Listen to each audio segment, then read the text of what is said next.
Hey everyone, thanks for tuning in. About 2 years ago, we checked out PeakDo's wireless portable gaming handheld. It would stream a video signal wirelessly from your Xbox, Switch, PC, or anything with an HDMI output to this wireless screen with the included external HDMI transmitter. You then connect the controllers to the USB dongle and then control the console or PC with them. It was a neat idea, but I definitely had some issues with it, namely the limited use cases.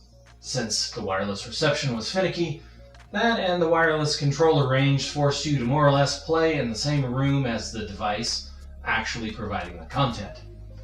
Neat tech, but a bit of a head scratcher. As you already know, we'll be checking out their newest version, version 3, and we'll see if it's any better.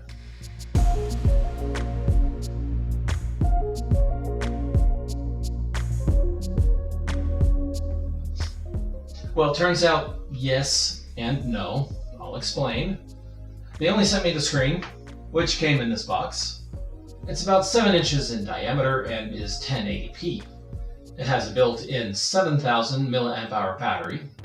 In the box is some paper, alcohol wipes, the screen, which looks similar to the older one.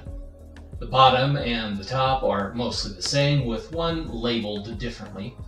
The rest of it is more or less the same in appearance. You also get the HDMI transmitter receiver that you can purchase an optional cooling stand for, which makes sense because it gets hot. I mean really hot. And lastly, you get an HDMI to mini HDMI cable, a USB-C to A cable, a USB-C to C cable, and this thing to remove a SIM card? I'm kidding. I really don't know what it's for. Compared to the original unit, it's now a bit thicker and not as wide. The ports on the top remain mostly the same. I'm not sure I understand the point of some of them. Why connect this to an HDMI output with a cable? I don't know either. The window for this wireless receiver is now 2 windows, and they're tinted so you can't see the internal bits. For those that didn't see the original video, which I do recommend you watch if you're interested, I'll link it below. I had quite a few issues with this old unit. This one, I'm happy, does fix some of these issues. First, charging was finicky, but that's sorted out. Charges just fine without the fans running or the unit running. This unit will also charge supported controllers, it seems, which is also a plus. You can use any third-party Switch-style controllers with this unit just like you could with the old one. They didn't send me any originally, and I was instructed to use the controllers I was given with the original model. I'm also happy to say this version has a touchscreen and will let you control your PC with touch via the handheld. You just plug in the provided USB cable into the wireless transmitter, receiver. It's a great addition, and you can also navigate the wireless screen's menu using touch, which is a huge upgrade from the last one. The controllers also slide into the screen's rails a whole lot more snugly, and they don't come loose like the old screen would. Another welcome addition is it seems they improved the wireless transmission. As I said in the original video, if you get it aimed right at you, I was able to get a signal about 40 feet away, but that was holding it up and aimed right at the transmitter. You see, this window on the back is the receiver. And as I said already, you need line of sight. Pause your game and put the console down, you will probably lose the video signal. If you turn around, you will probably lose the video signal. If you are across the room and lower the console for a more comfortable viewing angle, you may lose signal, or it may get choppy.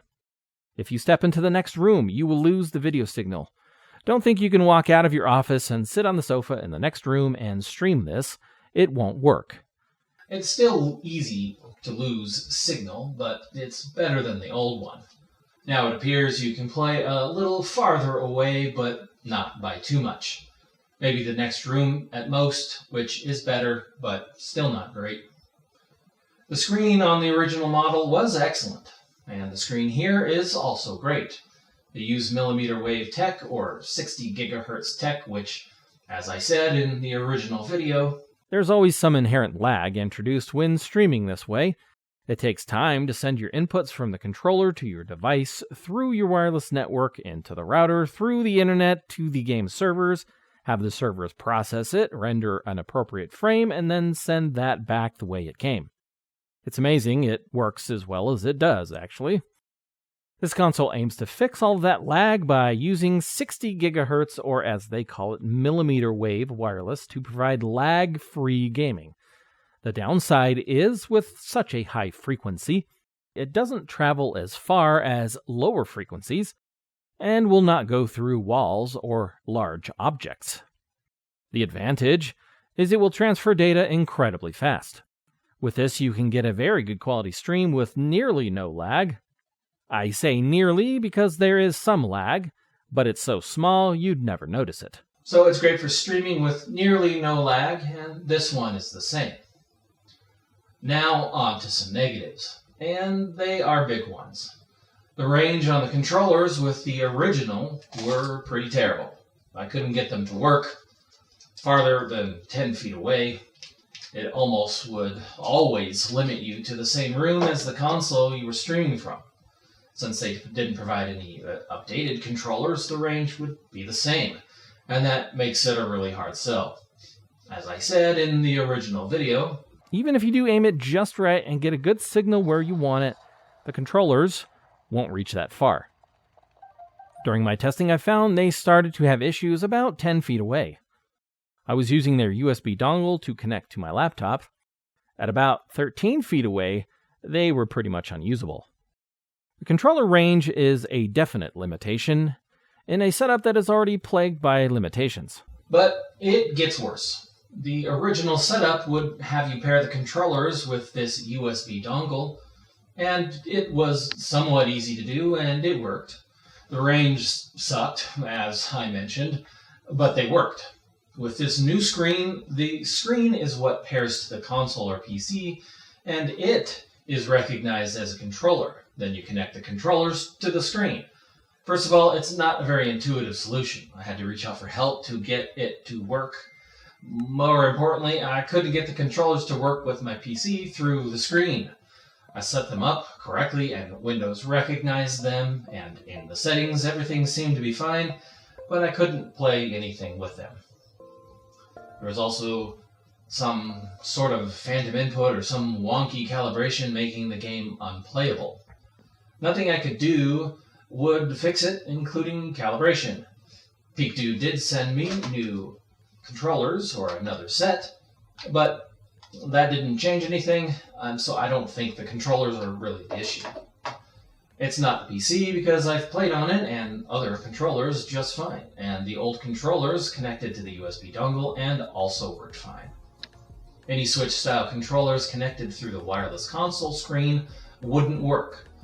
This could just be my unit, but that's all I can speak to. To be quite frank with you, I wasn't able to play any games on this version at all. For me, all it's been is just a wireless screen. Your results may vary, but at $3.99 it's going to be a hard no for me. The tech is cool, still cool, and they do have other items for streaming content wirelessly that work great. The controllers for this unit, or the way this unit passes controller info to my PC or device, just makes a no-go. Well, that's all I had prepared. Thanks for checking out the video, and I'll catch you next time.